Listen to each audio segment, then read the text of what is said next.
টাকার নোটে মন্দিরের ছবি, বৌদ্ধদের যে গির্জা, সেই গির্জার ছবি। অর্থাৎ এই নতুন যে টাকা ছাপানো হচ্ছে, সেই টাকায় পরিকল্পিতভাবে যেই দুঃসাহস বিগত 53 বছর কেউ করেনি, সেইটা এই গভর্নমেন্ট করছে, অর্থ উপদেষ্টা করছে। দেখুন, টাকা জীবনের প্রয়োজনে অনেক বেশি দরকার এবং টাকা ছাড়া জীবন অচল, আমরা সকলেই জানি। কিন্তু বর্তমান যে নতুন নোট ছাপানো হচ্ছে, যেখানে আগের যিনি গভর্নমেন্টে ছিলেন তিনি শেখ মুজিবুর রহমানের ছবি ছাপিয়েছিলেন এবং তার সমস্ত কিছু পরিকল্পনা ছিল শেখ মুজিবুর রহমানকে নিয়ে।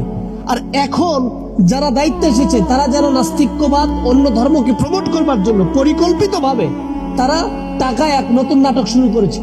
এই বাজারে ঈদের আগে যে নোটগুলো আসবে তার মধ্যে 20 টাকা, 50 টাকা এবং সম্ভবত 1000 টাকার নোট আসবে, এমন একটা তথ্য আমরা বিভিন্ন টেলিভিশন খবরে পেয়েছি।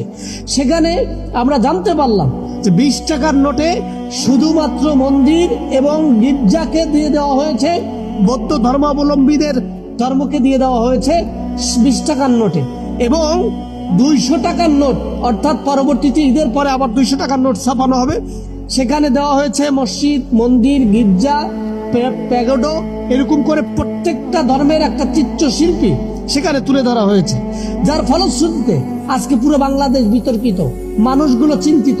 আপনারা দেখেন, কিছুদিন আগে নারী সংস্কার নামে একটা নিকৃষ্ট নারী নীতিমালা উপস্থাপিত হয়েছে। এখন আবার অর্থ উপদেষ্টা পরিকল্পিতভাবে, যা কোন সরকার দেখানোর সাহস পায়নি, এমনকি যাকে আপনারা স্বৈরাচার বলছেন সেই সরকারও মুসলমানদের কলিজায় এত বড় হাত দেওয়ার সাহস পায়নি। অথচ সেই জায়গাতে অর্থ উপদেষ্টা আজকে ছবি ছাপিয়েছে, মন্দিরের ছবি ছাপিয়েছে, গির্জার, এবং সেটা টাকায় লাগিয়ে দিয়েছে। মুসলমানের সন্তান আমি, সেই টাকা পকেটে করে আমি সালাত আদায় করব। মুসলমানের সন্তান আমি, সেই মন্দিরের টাকা দেখে দেখে আমি মানুষের কাছে বাজার করব। মুসলমানের সন্তান আমি, সেই টাকা আমি ব্যবহার করব। যদি ধর্মীয় ব্যক্তিত্বের কথা যদি বলেন, অন্য ধর্মের কথা, সাম্প্রদায়িক নামক নাস্তিক্যবাদী তাদের যে একটা নিয়ম আপনারা চালু করেছেন, সেই কথা যদি আপনারা বলেন, তাহলে কোনো ধর্মের ছবি দেওয়ার ব্যাপারে আমি ব্যক্তিগতভাবে বলবো যে দেওয়ার দরকার নেই। আপনারা কোনো ধর্মের ছবি দিতেন না, কিন্তু পরিকল্পিতভাবে মসজিদের ছবি একটাই দিয়া আর একটা গির্জার ছবি দিয়ে আপনি সাম্প্রদায়িক প্রেম, ভালোবাসার কথা আমার বাংলাদেশ উপস্থাপন করছেন। তার মানে বোঝা যাচ্ছে আপনারা পরিকল্পিতভাবে আমার বাংলাদেশটাকে একটা নিকৃষ্ট নাস্তিকতার জায়গায় নিয়ে যাচ্ছেন। আমি আলেমদের প্রতি উদাত্ত আহ্বান জানাবো, আমি সকলের প্রতি উদাত্ত আহ্বান জানাবো, এমন নিকৃষ্ট কাজ, এমন নিকৃষ্ট পরিকল্পনা যারা করেছে, খুব দ্রুত এই নোটগুলো যদি ছাপিয়ে থাকেন, দ্রুত সেটা বাজার জট থেকে আলাদা করে আপনারা এই পরিকল্পনা বাদ দেন।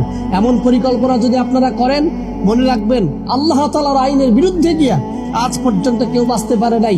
ইনিল হুকমু ইল্লা লিল্লাহ, আল্লাহর আইন ছাড়া এই পৃথিবীতে, বিশ্বে অন্য কোনো আইন বাস্তবায়িত হবে না। বাংলাদেশেও আল্লাহর আইন ছাড়া আমরা অন্য কোনো আইন বাস্তবায়ন হতে দিব না। এবং নিকৃষ্টভাবে আমার দেশের বিরুদ্ধে যে ষড়যন্ত্র তৈরি করা হয়েছে, ভারতের দালালি বাদ দিয়ে এখন আবার পশ্চিমার দালালি, পশ্চিমা বিশ্বের আবেগ এবং অনুভূতি আমার দেশে চাপিয়ে দেওয়ার চেষ্টা চালানো হচ্ছে, মুসলমানের সন্তানরা সেটা মানবে না। আলেমদের উদাত্ত আহ্বান জানাই, আপনারা কথা বলুন, আপনারা এই প্রত্যেকটা ব্যাপারে প্রতিবাদ করুন। আল্লাহ তাআলা যারা উপদেষ্টা আছে তাদেরকে সঠিক জ্ঞান, সঠিক দিন ইসলামের সঠিক জীবন ব্যবস্থা আল্লাহ তাআলা মেধা তাদেরকে দান করুক। আমিন।